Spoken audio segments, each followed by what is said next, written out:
இப்போ ஆரம்பிக்க போறது நாட்டோட மிகப்பெரிய நிகழ்ச்சி ஆப்கி அதாலத் ரஜித் சர்மாவுடன்.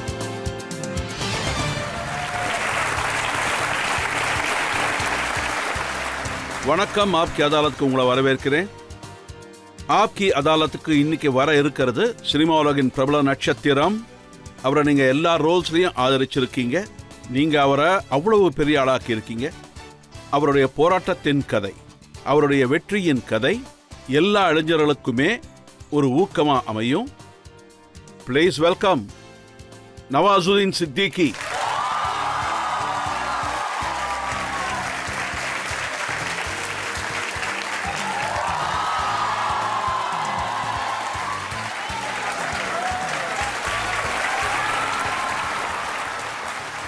இப்போ நான் நம்முடைய ஸ்பெஷல் ஜட்ஜை கூப்பிட போகிறேன். அவங்க ரொம்ப ஸ்பெஷலானவங்க. மும்பையிலேருந்து வந்திருக்காங்க. இந்தியன் டெலிவிஷன் அகாடமியோட பிரசிடென்ட் அனுரஞ்சன்.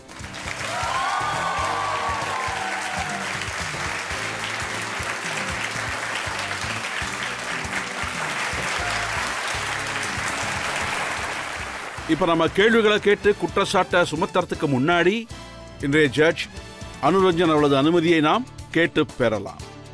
அனுமதி அளிக்கிறேன். இன்றைய வழக்கு ஆரம்பிப்போம். ஆப்கி அதாலத்ல நவாசுதீன் சித்திகி மேல உள்ள முதல் குற்றச்சாட்டு. ஆப்கி அதாலத்ல நவாசுதீன் சித்திகி மீது உள்ள முதல் குற்றச்சாட்டு, இவர் கன்ஃபியூஸ்டா இருப்பார்.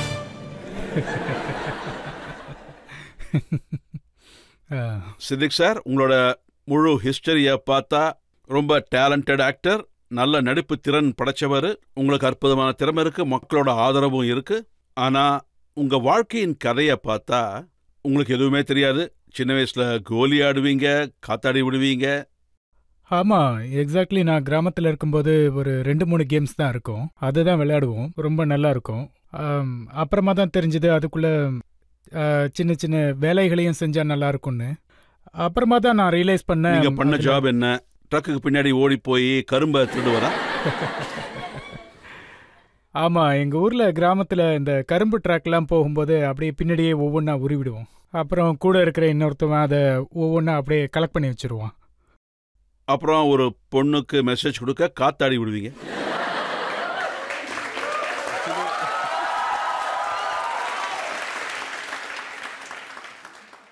காத்தாடி எதுக்கு விடுவேன்னா, எங்கள் ஊரில் இந்த பொண்ணுங்கள்லாம் அவ்வளோவா வெளியில் வரமாட்டாங்க. அப்புறம் நான் காதலிக்கிற பொண்ணு ஒரு முஸ்லீம் பொண்ணு. நாங்கள் அப்படியே வெறும் கண்ணால் தான் பார்த்துக்குவோம். நான் என் வீட்டு மாடியிலேருந்து காத்தாடியை அவங்க வீட்டில் விட்டுருவேன். அதில் காதலை கூட எழுதியிருப்பேன், ஏன்னா அங்கேருந்து பதில் வர்றதுக்கு. ஆனால் எதேச்சியாக என்ன நடக்கும்னா, காத்தோட திசை வேறு பக்கமாக இருக்கும். ஒரு 3-4 நாள் வெயிட் பண்ண வேண்டியது இருக்கும். காற்று அதுக்கப்புறமா இந்த பக்கம் வரும். அதுக்கப்புறம் தான் காத்தாடியை அவங்க வீட்டில் போடுவேன். அதுக்கப்புறமா அவங்க வீட்டிலேருந்து எனக்கு பதில் வரும். அதுக்கே கிட்டத்தட்ட ஒரு 5-6 நாள் ஆகிடும். எப்பாவது உங்க அம்மா சொல்லியிருக்காங்களா, என் பையன் ஹேண்ட்ஸமா இருக்கான், படத்துல ஹீரோ ஆயிடுவான்னு? நான் ஃபர்ஸ்ட் டைம் இந்த விஷயத்தை பற்றி எங்கள் வீட்டில் சொன்னப்போ, நான் ஆக்டராக விரும்புகிறேன்னதும் என் நெருங்கிய உறவினர்கள்லாம் என்ன சொன்னாங்கன்னா, நீ முதல்ல உன் முகத்தை கண்ணாடியில் பாருங்க. ஸோ இந்த மாதிரி நான் நிறைய அனுபவிச்சிருக்கேன். ஆனால் நான் தீர்க்கமாக முடிவு பண்ணிட்டேன், ஆக்டர் தான் ஆகணும் அப்படின்னு. உங்களால் ஒரு ஆக்டர் ஆக முடியும்னு நீங்கள் எப்போ உணர்ந்தீங்க? கிராஜுவேஷனுக்கு அப்புறம். யாராவது சொன்னாங்களா, இல்லை ராத்திரியில் கனவு வந்துச்சா?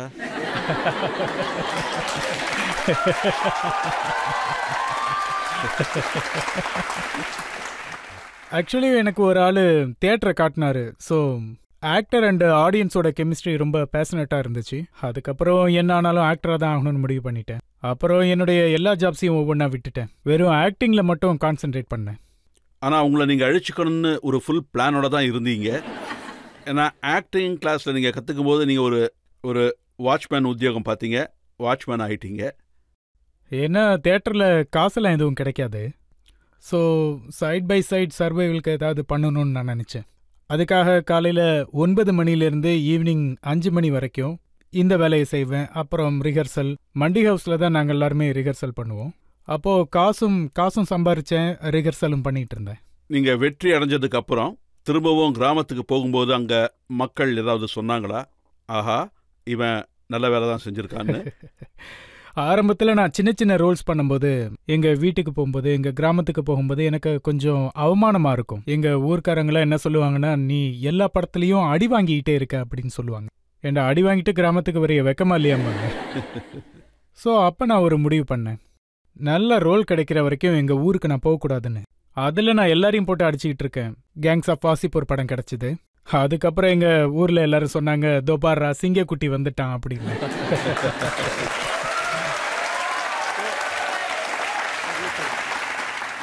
எங்கள் ஊர் மக்களுக்கு படங்களை பார்க்குற கண்ணோட்டம் கொஞ்சம் வித்தியாசமானதாக இருக்கும். வில்லனை அடிக்கிறவன் தான் ஆக்டர்னு நினைப்பாங்க. அப்போ உங்க கண்ணோட்டமும் அடிக்கிறவன் தான் ஆக்டர். என்னோட கண்ணோட்டம் அப்படி இல்லை. ஆக்சுவலாக எனக்கு நடந்தது என்னன்னா, எனக்கு ஒரு ஆசை இருந்தது, நான் வித்தியாசமான ரோல் பண்ணணும் அப்படின்னு. ஸோ ரோல்ஸ்க்காக ஒரு ஃபிக்ஸ்டு இமேஜ் உருவாக்கக்கூடாதுன்னு நினச்சிக்கிட்டு இருந்தேன்.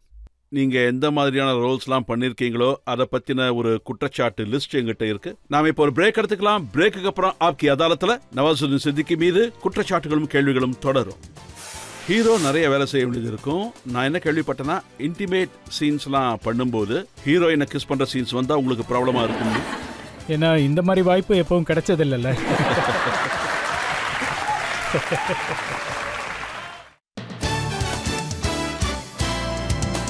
Welcome back. ஆப்கி அதாலத்ல இன்னைக்கு நாம வழக்க தொடர்ந்துட்டு இருக்கிறது நவாசுதீன் சித்திகி மீது, அவர் மீது உள்ள அடுத்த குற்றச்சாட்டு.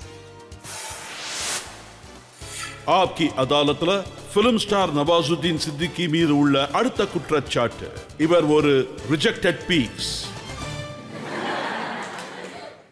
12 வருஷமா பிலிம் இண்டஸ்ட்ரி உங்களுக்கு சரியான ரோல் ஒன்னும் கொடுக்கல. இந்த சின்ன சின்ன 2 minutes 40 seconds ரோல்ஸ்லாம் உங்களுக்கு கிடைச்சது. இந்த ரிஜெக்டட் பீஸ் எப்படி அக்செப்ட் ஆச்சு? ஆக்சுவலி நான் ஆரம்பத்தில் நிறைய ரிஜெக்ஷனை ஃபேஸ் பண்ணிட்டு இருந்தேன். எல்லாத்துலேயுமே ரிஜெக்ஷன் கிடைச்சிது. அதாவது இண்டஸ்ட்ரியில் ரோல்காக மட்டும் இல்லை, எல்லாத்துக்குமே தான். இந்த மாதிரி நான் நிறைய பொண்ணுங்க கூட ஃப்ரெண்ட்ஷிப்பாக விரும்பினேன். அங்கே தான் நான் முதல்ல ரிஜெக்ட் ஆனேன்னு சொல்லலாம். ஆக்சுவலி அங்கேருந்து தான் ரிஜெக்ஷன் ஆரம்பிச்சுதே. அதுக்கப்புறம் நான் ஒரு டிசைட் பண்ணேன், இந்த டிபார்ட்மெண்ட் நம்மளால் முடியாத காரியம் அப்படின்னு. நான் நிறைய இடத்துல ரிஜெக்ட் ஆகிட்டேன். ஃபிலிம்லேயும் ட்ரை பண்ணேன், அங்கேயும் ரிஜெக்ட் ஆகிடுச்சு. ஸோ அப்போவே நான் முடிவு பண்ணிட்டேன் நான் ஒரு ரிஜெக்டட் பீஸ் அப்படின்னு. அப்புறம் இப்போது டிப்ரெஷன், மன உளைச்சலுக்காக வேண்டிய அவசியம் எப்போவுமே எனக்கு வந்ததில்லை, இனிமேலும் வராது. நமக்கு எந்த லைஃப் கிடைச்சதோ அதில் சந்தோஷத்தை முழுமையாக தேடணும்.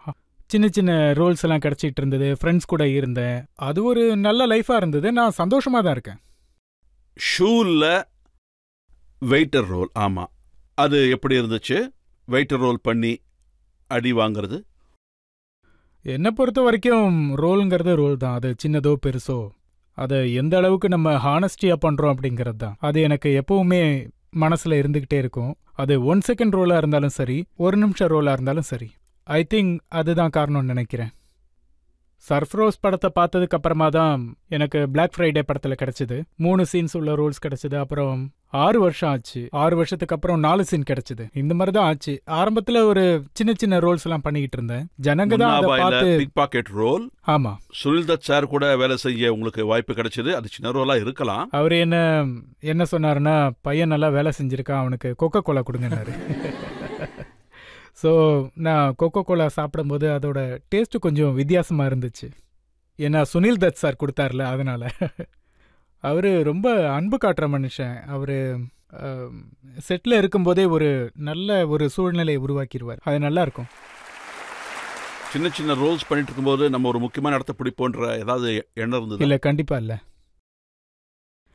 எனக்கு எந்த ஐடியாவும் இல்லை. அப்புறம் நான் இந்த மாதிரிலாம் நினச்சி வரல. அதாவது படத்தில் பெரிய ஸ்டார் ஆகணும் அப்படின்னுலாம்.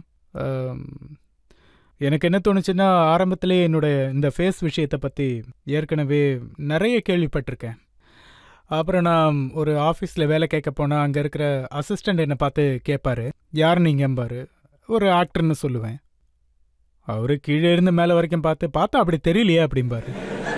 இந்த விஷயங்கள்லாம் யோசிச்சு பார்த்ததுக்கப்புறம் எனக்கே தெரிஞ்சிருச்சு, நான் சின்ன சின்ன ரோல்ஸ் தான் பண்ண முடியும், பெரிய ரோல்ஸ் எல்லாம் பண்ண முடியாதுன்னு நினச்சிக்கோ. உங்களை பற்றி நான் ஒரு மேகசினில் படித்தேன். அவங்க என்ன எழுதியிருந்தாங்கன்னா, அமிதாப் பச்சன் ஃபிலிம் இண்டஸ்ட்ரிக்கு வந்தப்போ அவர்கிட்ட ஹைட் இருந்துச்சு, நல்ல குரல் இருந்துச்சு. அந்த நேரத்தில் பிரைம் மினிஸ்டர் இந்திரா காந்தியோட லெட்டர் அவர்கிட்ட இருந்தது. ஷாருக் கான் வந்தது செயின்ட் கொலம்பஸ்ல இருந்து, அவர் ஃபிட்டாக இருந்தார், சாம் இருந்துச்சு. கங்கனா வந்தது அவங்களோட அழகை வச்சு. உங்ககிட்ட என்ன இருந்தது? ஒன்றுமே இல்லை.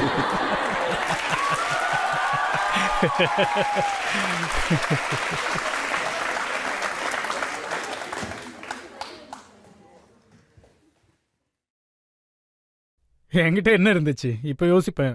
ஆமா, என்கிட்ட என்ன இருந்தது?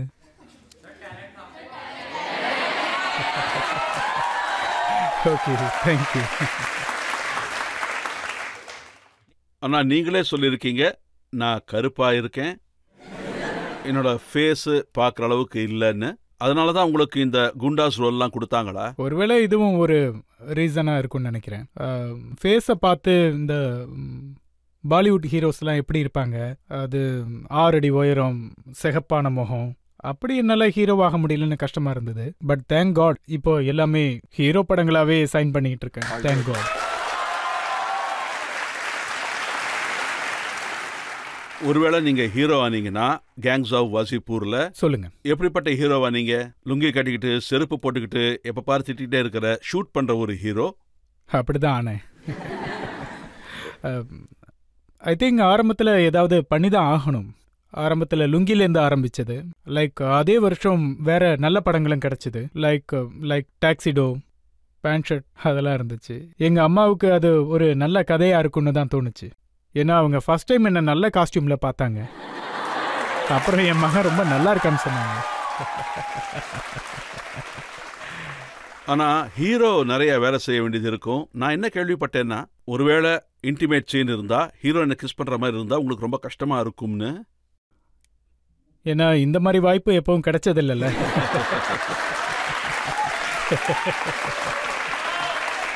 ஸோ ஆக்சுவலாக நான் ரொம்ப அன்கம்ஃபர்டபுள் ஆகிடுவேன். ஆனால் சீன் பண்ணும்போது ரொம்ப நல்லா கூட அமைஞ்சிடும். சாஃப்டாக இருந்துச்சு. அப்படியே இது உண்மைதானா? ஃபர்ஸ்ட் டைம் இந்த மாதிரி சீன்ஸ் பண்ணும்போது ஹீரோயின்ஸ் உங்ககிட்ட அண்ணன் நவாசனன் கூப்பிடுவாங்களா உங்களை? நீங்கள் டைரக்டர்ஸ் கிட்ட கூட இதை பற்றி கம்ப்ளைண்ட்லாம் பண்ணியிருக்கீங்களா? ஆமாம், கேங்ஸ் ஆஃப் வாசிப்பூரில் தான் நடந்துச்சு. ஹுமா குரோசி தான் ஹீரோயினாக நடித்தாங்க. நாங்கள் ஒரு ரொமான்டிக் சீன் பண்ணோம். அப்போது அவங்க என்ன சொன்னாங்கன்னா, நவாசனை நம்ம இப்படி பார்க்கலாம் இதில். அப்போ நான் அனுராக் கிட்ட சொன்னேன், அனுராக் கஷ்யப் கிட்ட, என்ன இவ அண்ணன்னு சொல்கிறா, எப்படி நான் ரொமான்டிக்காக நடிக்கிறது?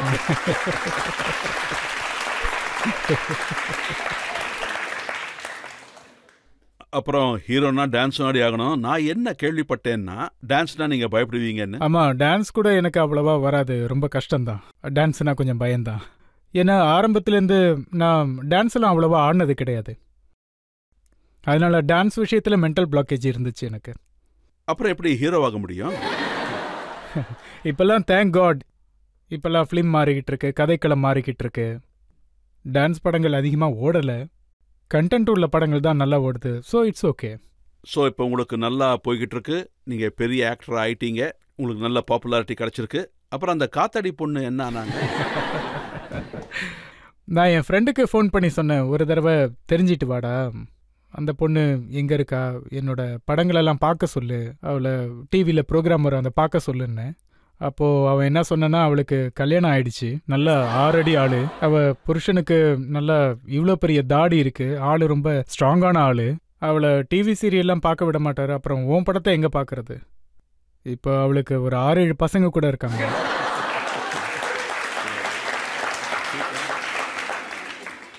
ஒருவேளை அவங்க இன்னைக்கு ஆப்கி அதாலத்தில் இந்த ஷோவை பார்த்தாங்கன்னா நீங்கள் ஏதாவது மெசேஜ் கொடுக்க விரும்புகிறீங்களா?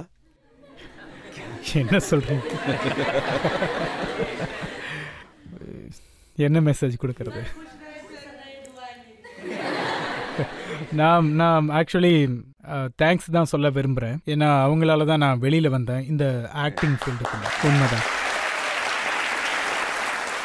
ஆடியன்ஸ்லேருந்து இப்போ யாராவது கேள்வி கேட்கலாம்? ஒருவேளை சக்சஸை பத்தி பேசணும்னா ரஜித் சார் இருக்காரு, மோடி இருக்காரு, MS தோனி இருக்காரு. இப்போ 21st செஞ்சுரியில இணைஞ்சிருக்க போறது நவாசுதீன் சித்திக் பேரும். சார், உங்ககிட்ட ஒரு கேள்வி கேட்க விரும்புறேன். உங்களால எப்படி இவ்வளவு பேஷனேட்டா இருக்க முடியுது? இப்பெல்லாம் 2 மாசம் சம்பளம் கிடைக்கலன்னா உங்க வேலையவே விட்டுருவாங்க. ஆனா உங்களால மட்டும் எப்படி சார் 12 வருஷம் பொறுமையா இருந்தீங்க? இதுல நான் ட்ரைனிங் எடுத்தேன், இதுக்காக நான் பல வருஷங்கள் செலவு பண்ணியிருக்கேன். ஸோ என்கிட்ட வேற ஆப்ஷனே கிடையாது. அண்ட் ஐ திங்க் நம்ம என்ன பண்ண விரும்புகிறோமோ அதான் பண்ணி ஆகணும். ஒருவேளை நமக்கு வேற ஆப்ஷன் இருந்தா அப்போ கஷ்டமா மாறிடும். அந்த நேரத்தில் எனக்கு வேற ஆப்ஷன்ஸ் இருந்திருந்தா நிச்சயமா நான் டைவர்ட் ஆகியிருக்க வாய்ப்பு இருக்கு. ஏன்னா எனக்கு வேற ஆப்ஷன் நான் கொடுக்கவே இல்லை. ஆக்டிங் பண்ணணும்னா ஆக்டிங் தான் பண்ணணும். அப்புறம் அது 25 வருஷம் ஆனாலும் சரி, 50 வருஷம் ஆனாலும் சரி. நீங்க என்னைக்குமே இப்படி யோசிச்சது இல்லையா, திரும்பவும் கிராமத்துக்கு போகணும், திரும்பவும் விவசாயம் பண்ணணும்னு? இந்த மாதிரி எத்தனையோ தடவை என் மனசில் தோணியிருக்கு. அது சர்வைவல் பண்ணுறது கூட ரொம்ப ப்ராப்ளமாக இருந்தது. அது நான் திரும்பவும் கிராமத்துக்கு போனால் மக்கள் என்ன திரும்பவும் அப்படியே தான் சொல்லுவாங்க, நீ உன் முகத்தை கண்ணாடியில் பாரு, நாங்கள் தான் அப்போவே சொன்னோம்ல அப்படின்னு தான் சொல்லுவாங்க. இதை யோசிக்கும் போது எனக்கு வெக்கமாக இருந்தது. திரும்ப போகக்கூடாதுன்னு முடிவு பண்ணிட்டேன். நிறைய பேர் எங்கிட்ட டிமாண்ட் பண்ணாங்க, உங்கள் ஃபர்ஸ்ட் படம் கேங்ஸ் ஆஃப் வாசிப்பூர் ஹிட் ஆச்சு, அந்த படத்தோட டயலாக இங்கே நீங்கள் கண்டிப்பாக சொல்லணும்னு. அதில் ஒரு ஃபேமஸான ஒரு டைலாக் இருந்துச்சு, बाप का दादा का भाई का सबका बदला लेगा रे तेरा भाई. அப்புறம் அதில் எனக்கு பிடிச்ச டைலாக் ஒன்று இருந்துச்சு. அப்போது என் பக்கத்தில் என் ஃப்ரெண்டு உட்காந்துக்கிட்டு இருந்தான். நான் இந்த மாதிரி மவுத்தார்கன் வாசிச்சுக்கிட்டு இருந்தேன். நான் அவனை பார்க்கும்போது அவன் அப்படியே என்ன பார்ப்பான். அப்புறம் என்கிட்ட கேட்பான், என்னைய பார்க்குற? हम तो सोचे थे संजीव कुमार के घर में बच्चन पैदा हुए हैं, लेकिन जब आंखें खुली तो देखा साला हम तो शशि कपूर है, बच्चन तो कोई और है. அப்போ அவரை இப்படி கட் பண்ணிடுவேன். என்ன பண்ணுறது, அது படம். நவாஸ் சார், நீங்கள் நிறைய வெற்றிகள் அடைஞ்சிருக்கீங்க, உங்களுக்கு இன்னும் நிறைய வெற்றிகள் கிடைக்கணும்னு நாங்கள் வேண்டிக்கிறோம். ஆனால் எங்கிட்ட இன்னும் நிறைய குற்றச்சாட்டுகள் இருக்குது. இப்போ ஒரு பிரேக் எடுத்துக்கலாம். பிரேக்குக்கு அப்புறம் ஃபிலிம் ஸ்டார் நவாசுதீன் சித்திக்கு மீது உள்ள வழக்கு தொடரும். पैदा तो मैं भी शरीफ हुआ था, पर शराफत से अपनी कभी नहीं बनी. ज़रा हम भी तो देखें कि हमसे बड़ा शैतान कौन पैदा हुआ.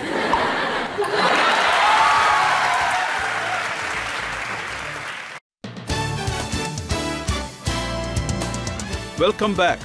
ஆப்கி அதாலத்தில் இன்னைக்கு நம்முடைய கெஸ்ட் பிரபலமான ஃபிலிம் ஸ்டார் நவாசுதீன் சித்திகி. ஆப்கி அதாலத்தில் அடுத்த குற்றச்சாட்டு. ஆப்கி அதாலத்தில் ஃபிலிம் ஸ்டார் நவாசுதீன் சித்திகி மீது உள்ள அடுத்த குற்றச்சாட்டு, இவர் இர்ரெஸ்பான்சிபிளா இருக்கிறவர். நீங்க பெரிய பெரிய ஆக்ட்ரஸ் எல்லாமும் கண்டுக்க மாட்டீங்க. ஒரு ஆக்ட்ரஸ் சித்ராங்கதா, அவங்க படத்தோட பாதியிலேயே வெளியே போயிட்டாங்க. ஆமாம், ஷூட்டிங் பண்ணிட்டு இருக்கும்போது பாதி ஷூட்டிங்லேயே அவங்க வெளியில் போயிட்டாங்க. நீங்க அப்படி என்ன பண்ணீங்க அவங்க பாதி ஷூட்டிங்ல போற அளவு?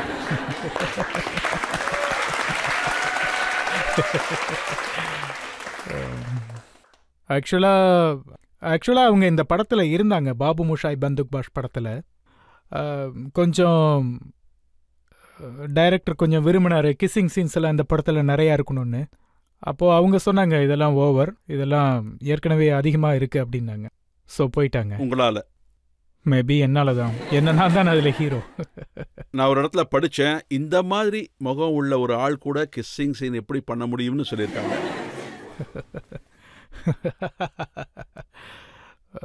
ஒருவேளை அவங்களுக்கு அப்படி தோணி இருக்கலாம்.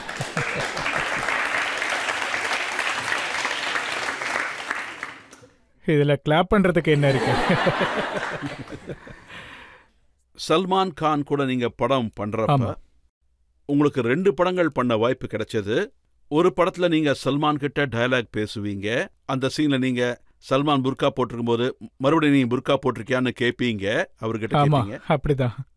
சல்மானுக்கு புர்கா போட்டு விட்டீங்க, ஆனால் அந்த படத்தில் ஷர்ட்டே கட்டிடுவார் அவர். ஆக்சுவலி சீனோட டிமாண்டு இப்படி தான் இருந்துச்சு. அவர் புர்காவில் இருக்கணும், ஆனால் ஒரு சில நேரம் அவர் இரிட்டேட் ஆகிடுவார். அந்த புர்காவை எடுத்துகிட்டு போதும்ப்பா போங்கப்பா அப்படின்றவாரு.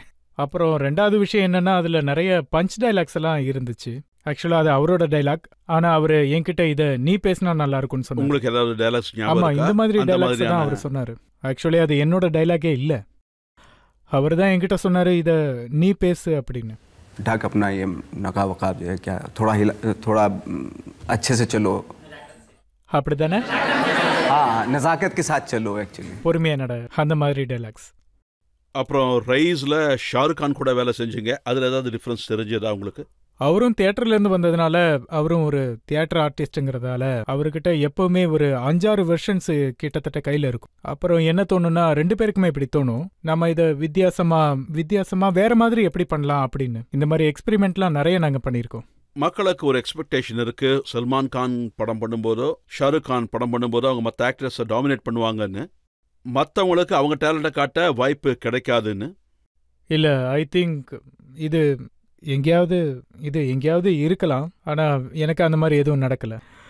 ரைஸில் எஸ்பெஷலி ஷாருக் கான் என்கிட்ட ஸ்பெசிஃபிக்காக சொல்லிட்டாரு, உன்னோட கேரக்டர் அதோட ஸ்ட்ரக்சர் ரொம்பவே பெருசு அப்படின்னாரு. அதுக்கு ப்ராப்பரான ரெஸ்பெக்ட் என்னவோ நான் கடைசி வரைக்கும் கொடுப்பேன்னாரு. அப்படி தான் இருந்தார். அப்புறம் ஆமீர் கான், அவரு கூட நான் தலாஷ் படம் பண்ணேன். அது அவரோட ஓன் ப்ரொடக்ஷன் படம். ஸோ அவர் படத்தில் நல்ல டீட்டெயிலிங் இருக்கும், ஷார்ட்ஸ் எல்லாம் நல்லா பியூட்டியாக இருக்கும். அதனால தான் பர்ஃபெக்ஷனிஸ்ட்னு சொல்லுவாங்க. ரொம்ப பியூட்டியாக இருக்கும், அது நல்லா பண்ணுவார். அப்புறம் நான் என்ன கேள்விப்பட்டேன்னா ஸ்ரீதேவி உங்களுக்கு ரொம்ப பிடிக்கும்னு, அதனால தான் மாம் படத்தில் சைன் பண்ணீங்கன்னு. ஆமாம், அவங்கள ரொம்ப பிடிக்கும். ஆனால் ரொம்ப லேட்டாக தான் வாய்ப்பு கிடைச்சிது. நான் அவங்களுடைய படங்கள் ரொம்பவே பார்த்துருக்கேன். அவங்க எப்படிப்பட்ட ஆக்ட்ரஸ்னா, அவங்க எல்லா விதமான ரோல்ஸுமே பண்ணியிருக்காங்க. கமர்ஷியல் படங்களும் பண்ணியிருக்காங்க, டான்ஸ்லேயும் perfection. At the same time Sadma மாதிரியான படங்கள்லேயும் அவங்க பண்ணியிருக்காங்க. லைக் நல்ல பிரமாதமான பர்ஃபார்மன்ஸ் பண்ணியிருக்காங்க. அப்புறம் அவங்க பர்ஃபார்மன்ஸில் சின்ன சின்ன பியூட்டிலாம் இருக்கும், அதை நான் கவனிச்சிருக்கேன். ஸோ இதனால தான் அவங்க கூட ஒரு படமாவது நான் பண்ணணும்னு ஆசைப்பட்டேன். நீங்கள் ஆரம்பத்தில் படங்களில் வேலை செய்யும்போது கொஞ்சம் சஃபர் பண்ணிட்டு இருக்கும்போது அந்த நேரம் உங்கள் இன்டர்வியூ நான் ஒன்று பார்த்தேன். நீங்கள் என்ன சொல்லியிருக்கீங்கன்னா, ஒருவேளை காசு தான் எனக்கு முக்கியம்னா நான் என் ஊரில் சுகர் மில்லே போட்டிருப்பேன், எனக்கு காசு தேவையில்லை. ஆமாம், காசு எனக்கு தேவையில்லை. அதாவது எனக்கு காசு அவ்வளோவா முக்கியமாக தெரியல. எல்லாருமே நினைக்கிறாங்க காசு தான் ரொம்ப முக்கியம்னு. ஆனால் காசு நம்ம பின்னாடி வர்ற அளவுக்கு நம்ம ஏதாவது பண்ணணும், அதுதான் நம்ம வாழ்க்கையோட வெற்றி. ஆனால் இப்போ நீங்கள் என்ன சொல்கிறீங்கன்னா, நான் ஃபிலிம் இண்டஸ்ட்ரியோட ஹையஸ்ட் பெய்டு ஆக்டர் ஆக விரும்புகிறேன்னு. நான் ஐ திங்க் அந்த ஹையஸ்ட் பெய்டு ஆக்டர் எல்லாருமே அப்படி தான் சொல்ல ஆரம்பிச்சிட்டாங்க, ரொம்ப அதிகமாக சம்பளம் வாங்குற ஆளுன்னு. நான் என் சம்பளத்தை தீர்மானிக்கல, thanks to industry. Cinema industry தான் என்னுடைய சம்பளத்தை தீர்மானிச்சது, நான் எதுவும் கேட்கல. அப்புறம் கொஞ்சம் அரகன்ஸ் வந்துருச்சா இப்போவா? இல்லை, அரகன்ஸ்லாம் எதுவும் இல்லை. இங்கே பாருங்க, நான் நீங்கள் கொடுத்த ஒரு இன்டர்வியூவை பார்த்தேன். அதில் நீங்கள் சொல்லியிருக்கீங்க, ஒருவேளை நான் ஹாலிவுட்டுக்கு போனேன்னா அங்கே இருக்கிற ஸ்டார்ஸ்க்கு டின்னு கட்டுவேன்னு. ஐ திங்க் நான் இந்த அர்த்தத்தில் சொல்லியிருப்பேன். அதாவது நம்மக்கிட்ட ஒரு விஷயம் இருக்குது, ஒருவேளை நம்ம ஹாலிவுட் படம் பண்ணிட்டோன்னா அப்போ நம்ம யூ ஆர் த பிக் அப்படி ஆகிடும். அது ஏன்னு தெரியல. ஏன் இங்கே நம்ம படங்களில் கொஞ்சம் அதிகமாகவே ப்ரவுட் ஃபீலிங் இருக்கும். அண்ட் பவர்ஃபுல் கண்ட்ரிஸ் பார்க்கும்போது நமக்குள்ள இன்ஃபீரியர் காம்ப்ளெக்ஸ் வந்துடும் அவங்களோட படங்களை ஒப்பிடும்போது. நம்ம படங்கள் ஒருவேளை அந்த அளவுக்கு இல்லையோ அப்படின்னு.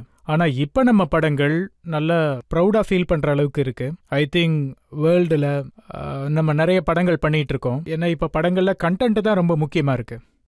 ஸோ ஒருவேளை இப்படி இருக்கலாம், எல்லாருமே நான் ஹாலிவுட் படம் பண்ணணும்னு விரும்புகிறாங்க. எனக்கு அந்த காம்ப்ளெக்ஸ் ஏன் இருக்குன்னு தெரியல. ஆனால் ஐ திங்க் நம்ம இடத்துலையும் நல்ல படங்கள் எடுத்துக்கிட்டு இருக்காங்க. நல்ல விஷயம். இப்போ கேள்வி கேட்கலாம் யாராவது? சார், நான் உங்ககிட்ட ஒரு ரெக்வஸ்ட் பண்ண விரும்புகிறேன். நீங்கள் கிக் மூவியில் சிரித்த மாதிரி எங்களுக்காக ஒரு தடவை சிரிச்சு காட்டுங்க சார். அது ஆக்சுவலாக டைலாகோடங்கிறதுனால டைலாகோடையே சொல்கிறேன். पैदा तो मैं भी शरीफ हुआ था, पर शराफत से अपनी कभी नहीं बनी. ज़रा हम भी तो देखें कि हमसे बड़ा शैतान कौन पैदा हो गया. இப்போ பிரேக் எடுத்துக்கலாம். பிரேக்குக்கு அப்புறம் ஆப்கி அதாலத்தில் நவாசுதீன் சித்திக்கு மீது உள்ள குற்றச்சாட்டுகள் தொடரும். कराची से अंदरूनी मुल्क के लोग अपने लोगों से मिलने के लिए जा रहे हैं. कैमरामैन कामिल यूसुफ के साथ चांद नवाब. हे भड़वा देखो तो क्या कर.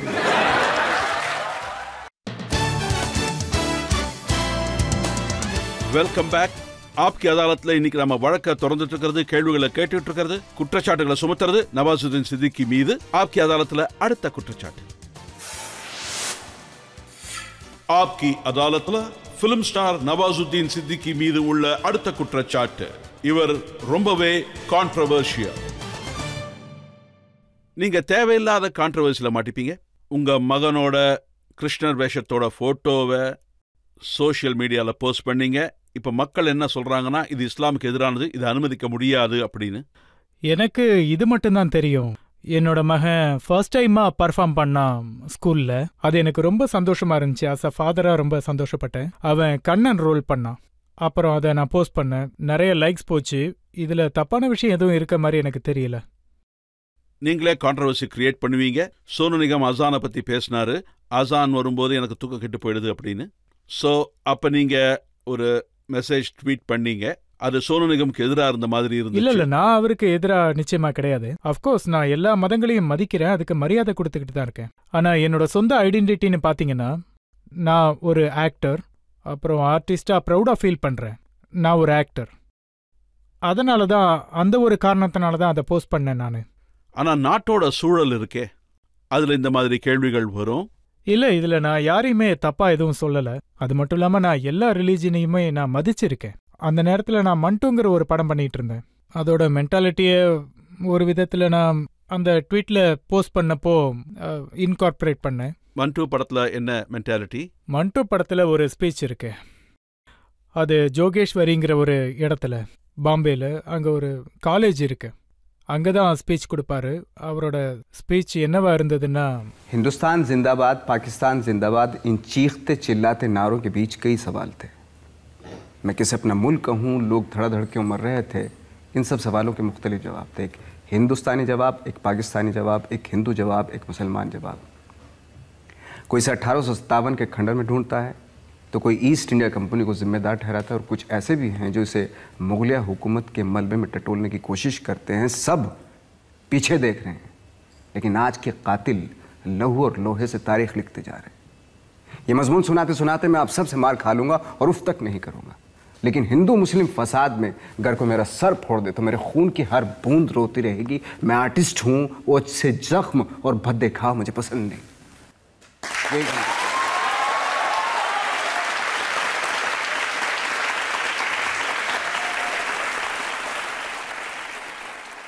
ஒரு ஆர்டிஸ்டா இருக்கிறதுனால பாருங்க, ஒரு மனுஷன் என்ன வேலை செய்யறானோ அவனோட ஐடென்டிட்டி பாத்தீங்கன்னா அதே தான். நீங்க உங்க ஆக்டிங் அப்புறம் இங்க செய்யற வேலைனால பிரபலமான நினைக்கிறீங்க, ஆனா அது நடக்கல. நீங்க உங்க கிராமத்துல ராம்லீலா பண்ண போனீங்க, ஆனா அவங்க உங்களை அந்த ரோல் பண்ண விடல. ஆனா அது ஒருத்தர் மட்டும்தான். ஆனா 99% மக்கள் நான் ராம்லீலா பண்ணணும்னு விரும்பினாங்க. அப்புறம் அங்க இருக்கிறவங்க எல்லாருமே எனக்கு ரொம்ப சப்போர்ட் பண்ணாங்க. ஆனா இது கொஞ்சம் விசித்திரமா இல்ல, இவ்வளவு பெரிய ஆக்டர் கிராமத்துக்கு போய் ராம்லீலா பண்றது? ஏன்னா எனக்கு என்னோட சந்தோஷமான விஷயம் என்னன்னா, சின்ன வயசுல இருந்து நான் ராம்லீலா பார்த்து தான் வளர்ந்தேன். நான் ஆக்டர் ஆகிறதுக்கும் அது ஒரு இன்ஸ்பிரேஷனா இருந்துச்சு. எங்க ஊர்ல ராத்திரி 2 மணி வரைக்கும் ராம்லீலா ஓடும்போது நாங்க அதை பார்த்துட்டு லேட்டா தான் வருவோம். எங்க அப்பா ஏன் லேட்டுன்னு கேட்கவே மாட்டார், ஏன்னா அவருக்கு தெரியும் நாங்க நல்ல விஷயத்தை தான் பார்த்துட்டு வருவோம்னு. ராம்லீலாவில் பாத்தீங்கன்னா அதுல நிறைய நல்ல விஷயங்கள் தான் இருக்கும். நம்ம ஊர் கலாச்சாரங்களை பத்தி சொல்லுவாங்க, பண்பாடு கலைகள் பத்தி சொல்லுவாங்க, இது மாதிரி நல்ல விஷயங்கள் ராம்லீலால சொல்லுவாங்க. ஆனா ஹிந்து முஸ்லீம் விஷயம்னு வரும்போது அதுல பெரிய கான்ட்ரவர்சி, கருப்பு சிவப்புங்கிற விஷயத்துல கான்ட்ரவர்சி. நீங்க ட்வீட் பண்ணீங்க, என்ன கருப்பன்னு சொன்னதுக்கு நன்றி, சிவப்பான மக்கள் என்ன ஒருத்தரை எடுத்துக்க முடியாது அப்படின்னு ட்வீட் பண்ணியிருந்தீங்க நீங்க. அது ஒரு நியூஸ் சேனல்ல எங்க படத்தோட காஸ்டிங் டைரக்டர் ஒருத்தர் இருக்காரு, அவரு அதை சொல்லியிருப்பாருன்னு நினைக்கிறேன். ஐ டோன்ட் நோ அவரு அதை எப்படி அதை வேற மாதிரி சொல்லியிருக்காங்கன்னு. அதுக்கு நான் பதில் சொன்னேன். அவர் என்ன எழுதினாருன்னா, நவாஸ்க்கு எதிராக ஹேண்ட்ஸமா ஃபேரா இருக்கிறவங்கள கேஸ்ட் பண்றது ரொம்ப கஷ்டம்னாரு. நான் என்ன சொன்னேன்னா, அப்படின்னா நான் டார்க், அப்புறம் I am not a good looking guy, so இந்த மாதிரியான விஷயங்கள்ல நான் ஃபோக்கஸ் பண்ண மாட்டேன்னு சொன்னேன். இதான் என்னுடைய பதில். ஆனா உங்க ட்வீட்ல நான் பார்த்து நீங்க என்ன சொல்லிருக்கீங்கன்னா, dark in demand in Kolkata, dark in demand in Pune. ஆமா, எனக்கு இதுக்கு முன்னாடி இந்த விஷயத்துல கான்ஃபிடென்ட் இல்லை, ஆனா இப்போ ரொம்ப முழுமையா கான்ஃபிடென்ட் இருக்கு. ஃபிலிம் இண்டஸ்ட்ரி இதெல்லாம் நடந்துகிட்டே இருக்கும், உங்களுக்கு தெரிஞ்சிருக்கும். மெஹமூத் சார் மிகப்பெரிய ஆக்டர், அவர் பாட்டே பாடி இருக்காரு. காலே ஹே தோ கியா ஹுவா தில்வாலே ஹே ஹம் தேரே தேரே தேரே சாஹனே வாலே. உங்களுக்கும் அப்படிதான் தோணுதா, கருப்பா இருந்தா என்னன்னு? இது எப்ப எனக்கு நல்லா இருக்கும்னு தோணுச்சுன்னா, நான் வெளிநாட்டுக்கு போகும்போது அங்க மக்கள் எங்களை கொஞ்சம் அழகுன்னு நினைப்பாங்க. ஆனா இங்க ஆக்சுவலா அவங்க டஸ்கி கலரை ரொம்ப அழகுன்னு நினைப்பாங்க. ஆனா இங்க கொஞ்சம் சகிச்சிக்க வேண்டியதா இருக்கு. ஆனா இப்ப உங்களுக்கு மக்களுடைய ஆதரவு கிடைச்சிருக்கு, அவங்க சப்போர்ட் ஃபுல்லா இருக்கு. இப்ப நீங்க இந்த டெஃபினேஷனை மாத்திட்டீங்கன்னு தோணுதா? எனக்கு சந்தோஷமாவும் இருக்கும். அப்புறம் நான் மக்களுக்கு இதை சொல்ல விரும்புறேன், என்ன மாதிரி கலர் விஷயத்துல யாரு டிப்ரெஸ்ஸா இருக்காங்களோ அவங்களும் இதை பத்தி கேர் பண்ண வேண்டாம். ஏன்னா கலரால எதுவும் நடக்காது, உங்க வேலையால தான் எல்லாம் நடக்கும். அப்புறம் அழகுன்னு பாத்தீங்கன்னா அது நம்ம மனசுக்குள்ளதான் இருக்கு, வெளியில இல்ல.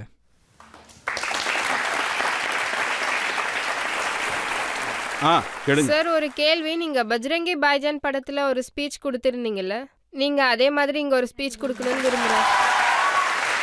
कराची से अंदरूने क्या कर रहे साइड में जो भाई, कराची से अंदरूने मुल्क के लोग अपने एक बार और ले लूं?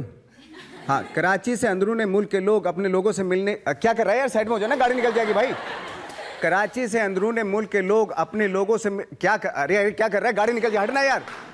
कराची से अंदरूनी मुल्क के लोग अपने लोगों से मिलने के लिए जा रहे हैं। कैमरामैन कामिल यूसुफ के साथ चांद नवाब। हे भड़वा देखो तो क्या कर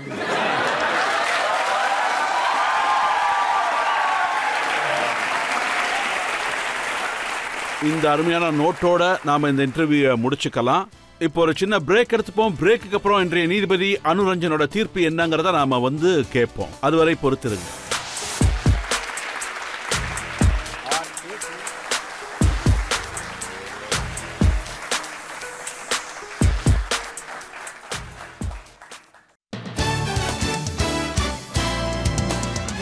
வெல்கம் பேக். ஆப்கி அதாலத்தில் இன்னைக்கு நம்ம வழக்க தொடர்ந்தது நவாசுதீன் சித்திகி மேல. அவர் எப்படிப்பட்ட ஆக்டர்னா, நாட்டின் புதிய தலைமுறைக்கு ஊக்கம் கொடுக்கக்கூடியவர். அவர் பல போராட்டங்களை சந்திச்சிருக்காரு, ஒண்ணுக்கு அப்புறம் ஒண்ணுன்னு 12 வருஷமா ரிஜெக்ஷன்ஸ் ஃபேஸ் பண்ணியிருக்காரு. அப்புறம் பெரிய ஸ்டார் ஆயிருக்காரு. ரொம்ப கஷ்டப்பட்டு முன்னுக்கு வந்தவர். ஆப்கி அதாலத்தில் இந்தியன் டெலிவிஷன் அகாடமியோட பிரசிடென்ட் அனுரஞ்சன் அவர்களின் தீர்ப்பு. பாம்பேல தினந்தோறும் லட்சக்கணக்கான பேர் வராங்க. அப்புறம் அதுல ஐ திங்க் உங்களை மாதிரி ஆட்கள் ரொம்ப குறைவா கிடைப்பாங்க. அவங்க கதை இந்த மாதிரி இருக்கும். ஈவென்ட்ரூலி சக்சஸ்ஃபுல்லாவும் இருந்திருக்கு. இவர் என்ன பண்ணிருக்காருன்னா, யங்ஸ்டர்ஸ்க்கு இன்ஸ்பிரேஷனாவும் இருந்திருக்காரு. பிகாஸ் ரஜித் சார் திரும்ப திரும்ப சொல்லியிருக்கார், Nawazuddin Siddiqui is a ordinary looking person, but அவர்கிட்ட இருக்க இந்த பியூட்டி தான் நம்ம எல்லாருமே பார்த்துட்டு இருக்கோம். நாளைக்கு இவரு எல்லாரும் கேக்குறது என்னன்னா, பை லுக்கிங் அண்ட் பிலீவிங், இது நம்ம கதையா கூட இருக்கலாம். அப்புறம் பாத்தீங்கன்னா, இவரு 3 கான்கூடையும் வேலை செஞ்சிருக்காரு. ஆரம்பத்துல சின்ன சின்ன ரோல், பட் டுடே எல்லாத்தையும் கடந்துட்டாரு. அப்புறம் அவங்க கூட ஈக்குவலா நடிக்கிறாரு, which I think is very very big thing. Because கான்ஸ் விடுங்க, இப்போ சித்திக்கு நேரம் வந்திருக்கு. Because literally it is that. அப்புறம் அந்த அரகன்ஸ், இர்ரெஸ்பான்சிபிலிட்டிஸ், இதெல்லாம் நீங்க சொல்ற மாதிரி அவுட் ஆஃப் கான்டாக்ட்ஸ், இதெல்லாம் சின்ன சின்ன டயலாக்ஸ் நம்ம டெய்லியும் பேசுவோம், கேட்போம்.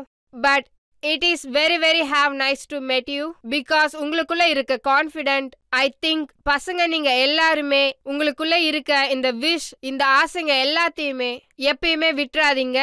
இவர் சொல்ற மாதிரி நம்பிக்கையோட இருங்க. நீங்க எல்லாருமே அவரை மாதிரி 100% வெற்றி அடைவீங்க.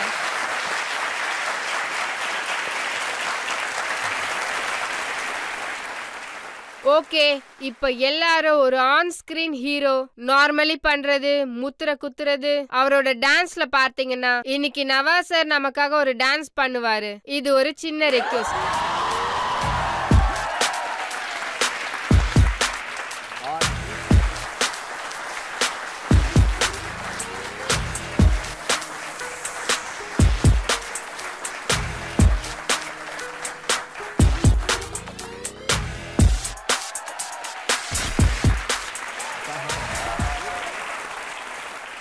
இந்த நம்பிக்கையோட நவாசுதீன் சித்திகி அவர்கள் இதே மாதிரி அவர் டேலண்டோட பெரிய புகழ சம்பாதிப்பாரு, புது புது படங்கள் கொடுப்பாரு அப்படிங்கிற நம்பிக்கையோட நாம இன்னைக்கு இந்த வழக்க முடிச்சுப்போம். அவர் இன்னொரு விஷயம் சொன்னாரு, அவங்களுக்கு அவங்க வேலையால தான் ஐடென்டிட்டி கிடைக்கணும்னு.